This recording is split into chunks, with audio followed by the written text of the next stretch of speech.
Asalaamaaleykum man Wally Balago Seck yàlla xam na ne maa ngi seetaan Infos Rewmi. Salut chers internautes et amis fidèles d'inforewmi.com comme ni ñu ko defee nag saa su ne si seen biir émission Touché tey dañu am mbégte ak contentement dem seet si benn ndaanaan voilà parce que elle est mannequin international suñu nee mannequin international ak xel yi war a dem ci ki nga xamante ne nii mooy Rosalie Ndour du ñu def nag lu dul nuyu ko bàyyi ko mu nuyoo avant ñuy tàmbali waxtaan bi Rosalie ñoo ngi lay nuyu. maa ngi leen di fay. Rosalie ñu bëggoon xam depuis quand nga ñëw Sénégal mais doo nuyool ba pare. alors maa ngi leen di nuyu ñëpp waaw di nuyu waa Infos Rewmi c'est Rosalie Ndour comme ni mu ko waxee mannequin je suis sénégalaise d'origine et sérère particulièrement je vis aussi en Italie alors ñëw naa Sénégal depuis feetu Pâques yi. da nga ñëwoon pour fête quoi. waaw togg si ngalax togg soos. nan nga dundee fête bi avec la famille. Bah c'était bien passé parce que ça fait longtemps ñëwuma pour fête de Pâques en général décembre rek laay ñëw. Donc vraiment ça s'est bien passé ambiance bi parce que d'habitude bu nekkee fële man kese may nekk di def sama fête ak sama chérie. Mais cette fois-ci on était vraiment avec la famille les enfants et tout yekkalaate bi suñu mbokk musulmans et tout donc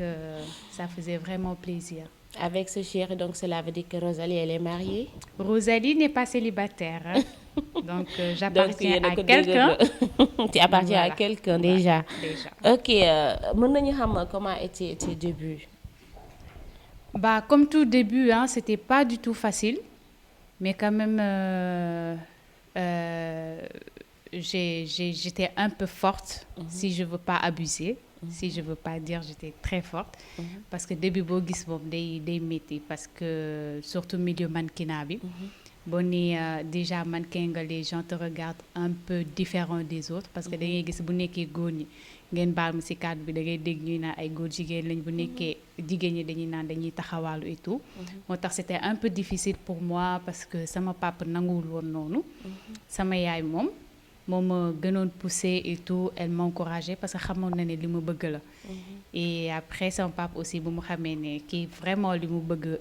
moo ngi koy def te loolu la bëgg tamit. et elle avance sur ça. parce que sama début dama commencé woon di def ay Miss j'ai été Miss Saly. nekk Miss Petite Côte. Miss Sine Saloum Miss Thiès et tout. donc j'ai débuté comme ça ba dem def top 5 bu amoon Dakar mooy les 5 meilleurs top du Sénégal. et j'étais la première parmi ces 5. et après li yàlla di def en 2013 j'ai représenté le Sénégal pour The Look of the Year bu amoon Italie donc 50 lañu woon 50 yi yëpp. dañoo jóge ci pays différents. donc j'étais la seule noire aussi. Machallah. Ouais, donc ça veut dire que je représentais l'Afrique pas seulement le Sénégal.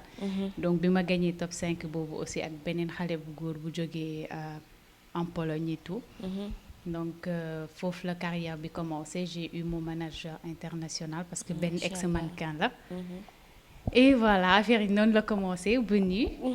donc ok suñu la déggee léegi ci biir ay wax yaa ngi naan soo nekkee ci milieu bi souvent bu fekkee góor la dañu naan borom ñaari tooy la. bu fekkee jigéen la dañu naan day taxawaalu. lan nga ñu mën a wax ci milieu lan nga ñu mën a wax ci mannequinat. alors benn milieu la boo xam ne c'est pas du tout facile parce que déjà dafa nekk milieu boo xam ne ñu bëri bu dee Sénégal fii guddi la ñuy gën a liggéey. par exemple défilé ñu organisé fii yëpp Sénégal en général doo gis défilé boo xam ne bëccëg la. donc du coup boo nekkee benn xale bu jigéen ba pare yàlla def yaa ngi jàng am na ñoo xam ne duñu jàng ngay génn guddi. déjà foofu rek benn mauvaise image ngay joxe. parce que bu nekkee comme éducation Sénégal fii ñu bëri dañuy naan day taxawaalu et tout alors que c'est pas vraiment ça tu es parti pour un objectif bien déterminé nga dem defi ko ñëwaat mais quand même à chaque fois loo gis am na des exceptions parce que da ngay gis ay xale yu jigéen yoo xam ne dañ ciy profité par exemple naan ay mannequin lañ te vraiment li ñuy def ci biir wute na ak les vrais mannequins li ñuy def parce que ñun dañuy dem liggéey suñu liggéey ñibbiwaat am na ñoo xam ne parce que boo xoolee ci benn défilé tey surtout Sénégal fii presque tubaab yi ci bëri wala quelque chose comme ça donc am na ñoo xam ne dañ ciy dugg pour am par exemple pour chercher tubaab j'essaie de parler direct pour que gars yi comprendre Oui, parce oui. que loolu mooy réalité bi aussi donc ñu bëri loolu moo tax après gars yi dañ lay taxé de borom ñaari tur yi ñeneen ñi ñu taxé leen que dañuy taxawal ut tout donc cela veut dire que am na ñoo xamante ne nii dañ ciy dugg juste pour ut jëkkëru tubaab wala bu fekkee góor la aussi am nañu ñoo xam ne loolu lañ ciy def. exactement parce que même buñ ko waxul nit ñi xam nañ ko parce que réalité la fii nii donc da ngay gis tey jii nit ñi nekk 20 personnes alors que am na kenn ku leen rax kenn nit kooku moo leen di yàqal seen tour tu vois donc vraiment il y a les mannequins qui travaillent bien mais il y a des gens au-dessus ñoo xam ne ñooy yàq un peu le milieu donc foo déggee mannequin tey jii ñi naan liggéey bu yomb la mais liggéey bu yomb la au niveau du Sénégal mais bu nekkee du côté international c'est un travail vraiment boo xam ne da ngay liggéey matin midi soir donc c'est différent parce que nekkul comme fi nga xam ne say défilé yëpp guddi la te déjà liggéey mannequinat du défilé kese y a plein de choses à faire ok ñu bu ñu ñëwee ci ginnaaw tuuti gisoon nañu site internet yi jëloon Rosalindo ñu dugal ko ñu ni dafa défilé tout nu léegi loolu lan moo ci say kàddu. Alors déjà je vais préciser parce que nekkul woon défilé parce que moi j'ai jamais défilé nu c'était des poses photos parce que mooy sama premier magazine bu ma def au niveau international parce que si je me souviens Serbie laa ko defee woon Belgrade donc boobu shooting la woon et si vous regardez bien parce que boo ko xoolee si tu regardes pas mën nga ni elle est nue elles sont nues parce que man la woon ak yeneen ñaari tubaab donc on était 3 filles et vraiment on était en sous-vêtements parce que man noir la donc noir lay sol keneen ki voilà mais après gis naa affaire bi ça m'a un peu fait mal parce que je me suis dit tey jii ñi nekk Sénégal ñoo ñu war a jàppale mais tey par exemple waxuñu ci Rosalie ba gis un petit quelque chose qui peut nuire Rosalie nga doog gis site yi di bind Rosalie en pose nue c'était mon premier magazine et c'était la première fois que le Sénégal a parlé de moi et métti woon na ma nag parce que après bu mu kiiwee bu ma ko gisee laa def benn publication partagé ko sur Facebook bind des mots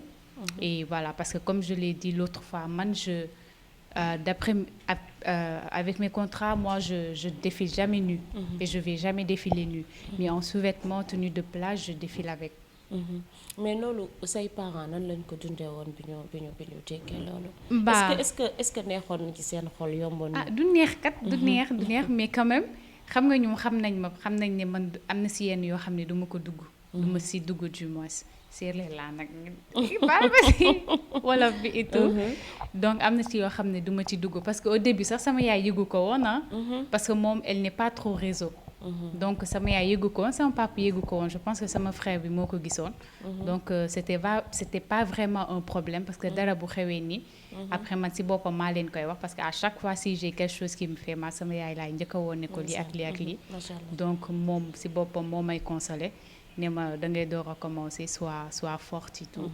donc vraiment c'était pas un problème avec ma famille lu dul encouragement et tout parce que xamoon nañ ne li may def dama koo bëgg et je venais de commencer donc kenn mënuma encourager ku dul ñoom quoi. ok yan marque nga jot a liggéeyal. alors liggéey na ak marque yu bëri parce que à chaque fois c'est ça que je dis. Alors, j'ai eu à travailler avec Gucci, Dolce Gabbana, Armani, Nyom Balmain, Lové. Donc, il y a plein de marques. Parce qu'à chaque fois, j'ai ce problème. Parce que je le disais, si je me laajte ba yan marque nga liggéey et tout, c'est un problème pour dire vraiment ces marques. C'est pourquoi j'invite toujours aux gens. bu ñu xoolee sama Instagram dina gis tous les marques et tout parce que vu que j'ai mon agence en Italie à Paris New York ak Espagne donc à chaque fois da ngay liggéey fii dem liggéey fii donc vraiment maa ngi sant yàlla j'ai travaillé avec pas mal de marques donc voilà. Tu es sénégalaise mais bu ñu la déggee souvent marques yi nga wax yëpp c'est en Europe. Est-ce que pare nga un jour pour liggéey pour Sénégal? Pourquoi pas? Bien sûr, pare naa yàgg na c'est parce que man fii laa commencé. Donc j'ai commencé ici avec comme tous les mannequins parce que doo jékki-jékki rek dem tu vois. Il y a au moins di nga commencer petit à petit pour arriver là où tu veux. Donc moi, j'ai commencé comme ça, comme tous les mannequins. Et j'ai travaillé avec quelques marques ici au niveau du Sénégal. Donc aussi, maa ngi dem fële mais ñaan naa yàlla aussi parce que déjà commencé na di réaliser des trucs à moi et pour le Sénégal, pour la mode sénégalaise, pour les mannequins surtout du Sénégal. Donc maa ngi ci am na yeneen projet aussi yoo xam ne ñu ngi ci. Donc bu ñëwee rek xam naa yéen a ci njëkk a jot. lan moo tax nga créer RN. Alors RN dama ko créer pour survenir aux besoins des mannequins d'ici. Parce que tey jii xam naa ni man bu nekkoon ne RN am na. peut-être naroon naa dem avant liggéey au niveau international. Parce que je me suis dit que ici il y a beaucoup de new face. Mais li leen manqué mooy un coup de pouce.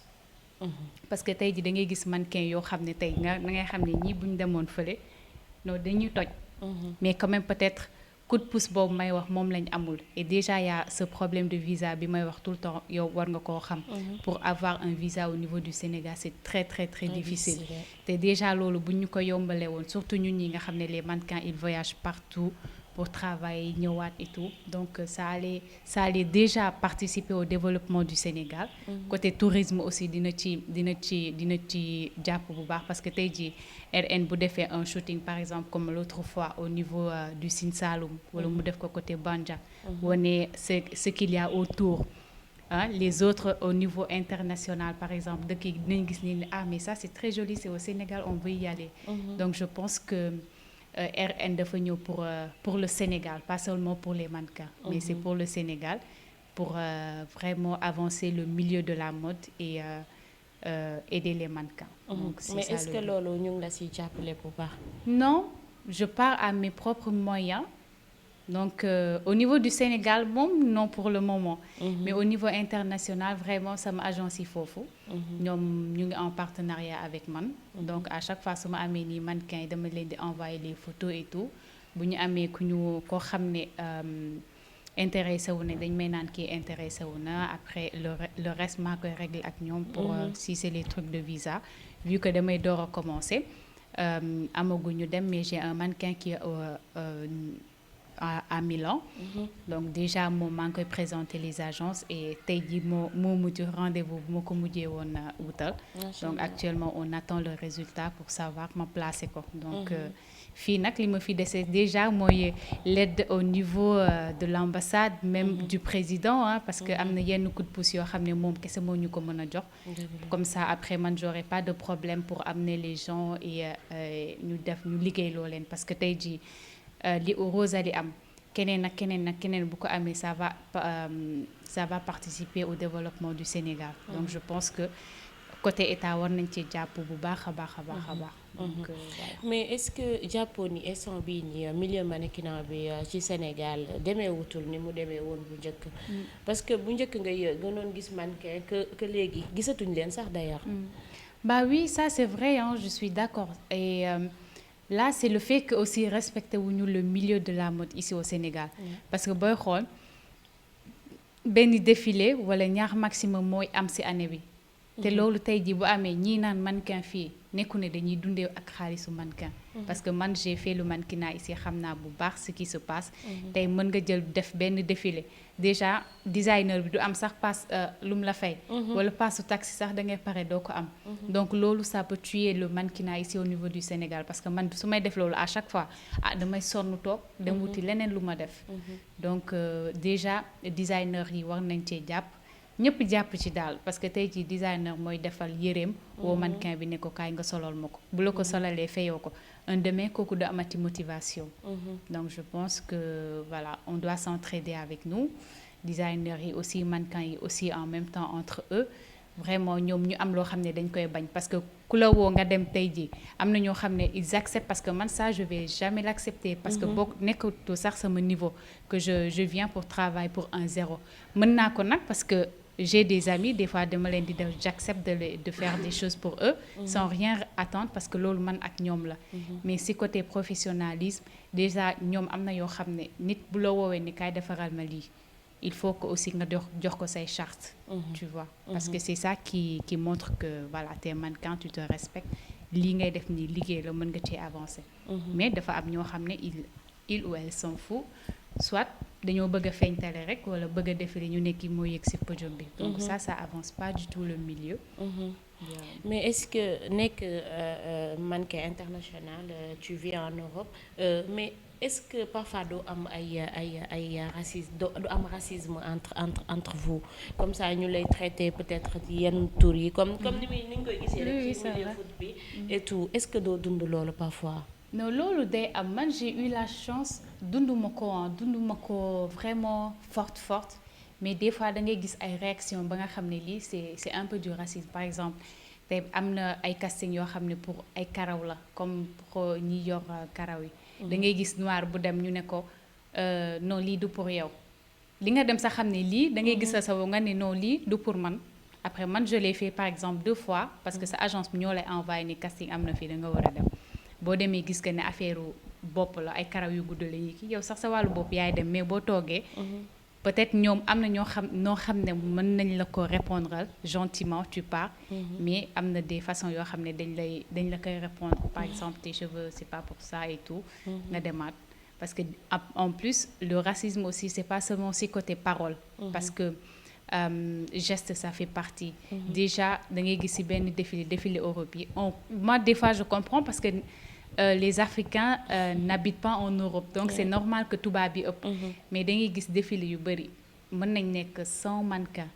mais noirs yi bu ñuy bëri ba bëri ay 3-4 lay doon tu vois alors qu'il y a plein de mannequins noirs maintenant donc le racisme je peux dire que c'est partout c'est partout le racisme am na ñoo xam ne dundoon nañ ko bu baax a baax man je l'ai pas vraiment vécu xanaa des fois hors milieu bi par exemple mën nga génn nga war a jël sa métro tey jii xam nga des fois dañuy xalaat que ne noirs yi ñëpp ay sàcc lañ wala ay bandi lañ nga toog ci benn chaise bu jege tubaab nga gis mu jóg wala mu xaw pousse def nii donc c'est des choses qui font vraiment mal et je pense que ñun ñoo war a wone li tax aussi ñoom ñu xam ne on s'en fout on est venu juste pour travailler et pour nous donc on n'est pas là pour voler qui que ça soit wala def lu metti kenn mais le racisme nga bokkoon aussi ci benn défilé boo xam ne y avait 50 pays et yow ak yaa fa nekkoon noir nga dem ba gagner loolu nan nga ko dundee après non c'était cool non mais c'était cool au début j'étais un peu stressée bi affaire yi commencé noonu j'étais un peu stressée parce que dama ne mais attends man fii man kese maa ci ñuul nag man kese ñëpp ay kii ñëpp ñu xonq ma ne attends il faut fii nag après fii laa ne il faut ma tey lay doon wala mu jeex soit c'est aujourd'hui ou c'est fini donc j'ai donné vraiment tout ce que je pouvais et li yàlla de xam nga dama xaw a waane tuuti léegi si jour défilé bi vu que dañuy def ay répétitions foofu laa gën a tiitalee gars yi comprendre ba après avant défilé bi ay candidats yu bari ci man lañ doon ñëw ma leen di jàngal dox et tout donc après peut-être xam nga loolu ça marque parce que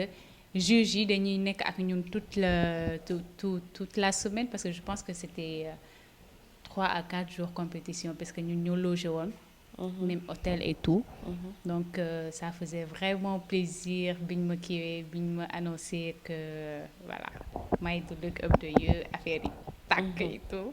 donc c'était vraiment un rêve qui était devenu réalité parce que bi may commencé dama ne yàlla nag soit mu ne waaw tey wala ma dem ci leneen daal parce que opportunité boobu kese laa mënoon am pour mën a dévoiler ce qui est en moi et en plus faire vraiment ce que je veux parce que man j'ai fait mes études hôtesse de l'air laa def et tout mais dama jël sama diplôme yëpp def ko en poche concentré aussi lii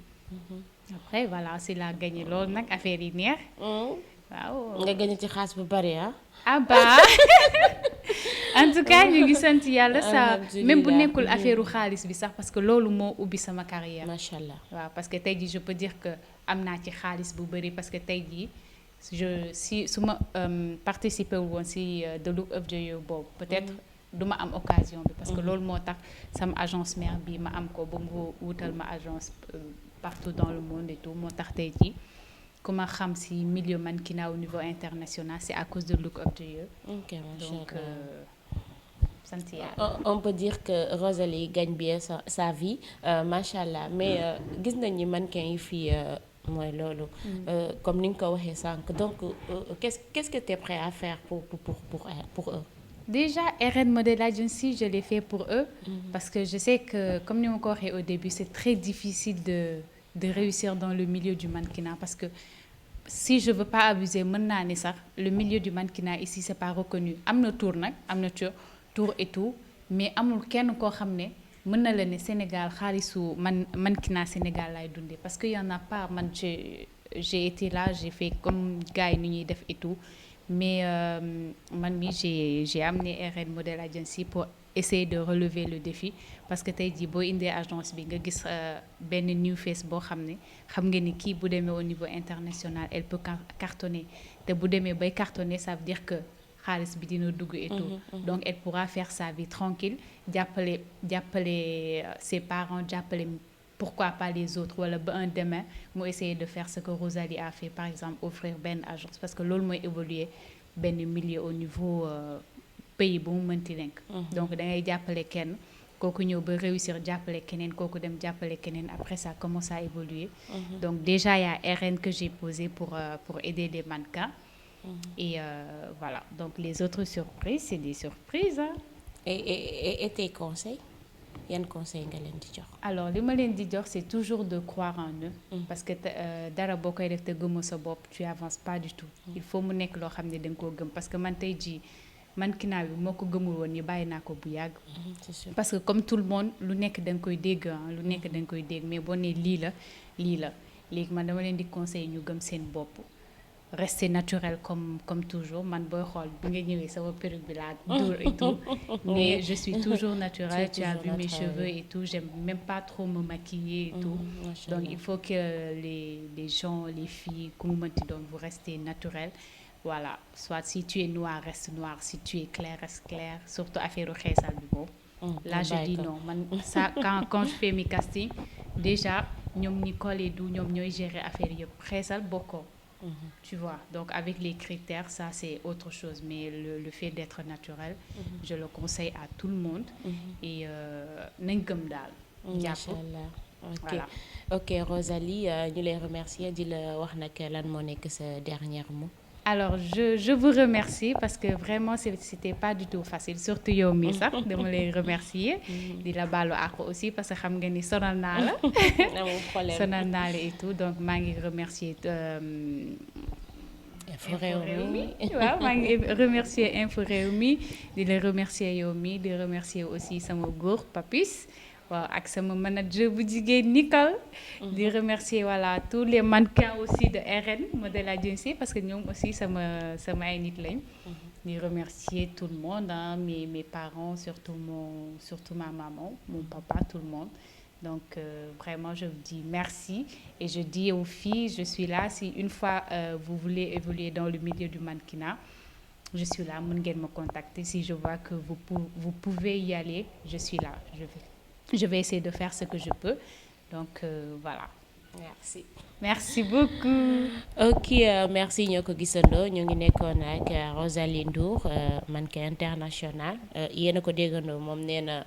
les filles bu ngeen ko soxlaa rek mën ngeen ko contacter moom dina def le tout pour aider leen ci li nga xamante ne bëgg ngeen ko muy mannequinat bi ñu ngi leen di remercier di leen jaajëfal di leen jox dig daje beneen yoon ciao.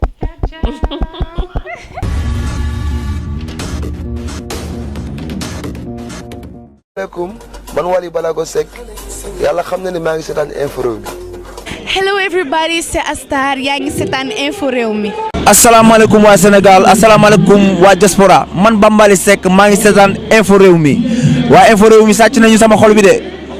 Info Rewmi salminima man Oumou Sow maa ngi seetaan Info Rewmi ay xibaar yu doy waar xoolal xale yu xarañ ñoo fi nekk macha allah Info Rewmi moo koy bom. Info Rewmi naka réew mi